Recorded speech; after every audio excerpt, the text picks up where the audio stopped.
10 টাকা 10টা ফুচকা দিচ্ছে বলে লোভে লোভে চলে এসছি। তো চলে আসবো না, এত খেতে লোভ। হবে, খেয়ে বাঁচো। তো গাইস দেখতে পাচ্ছ তোমাদের বদমাস বানি এখানে দাঁড়িয়ে রয়েছে ফুচকার দোকানে কি করছে, চলো দেখি জিজ্ঞাসা করি।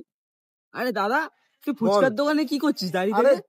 ফুচকার দোকানে ব্যানারটা দেখতে পাচ্ছিস, বোর্ডটা, আরে 10 টাকায় 10টা ফুচকা, ফুচকা। এই খাবো না, এই দেখ।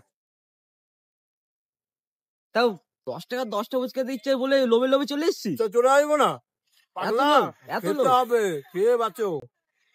খাবো খাবো কত খাবো, খেয়েই তো সবকিছু হারাবো। তা ফুচকার টেস্টটা কেমন?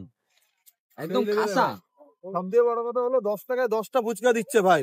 2025-এ দাঁড়িয়ে 10 টাকায় 10টা ফুচকা তা দিচ্ছে। জায়গাটা কোথায়, লোকেশনটা বলে দে। লোকেশনটা হলো তোমাদের দত্তপুকুর, আমতলা, যশোর রোড, পুরো একদম সামনে।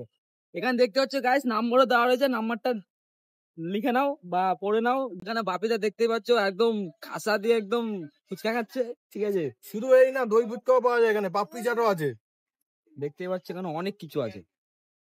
তা বাপিদা আর কিছু বলবি, তোর আর বক্তব্য? কিছু বলার নেই ভাই, অলরেডি ফিউজ উড়ে গেছে আমার। ঠিক আছে তাহলে তুই ফুচকা খা, আমি চলে গেলাম, টাটা।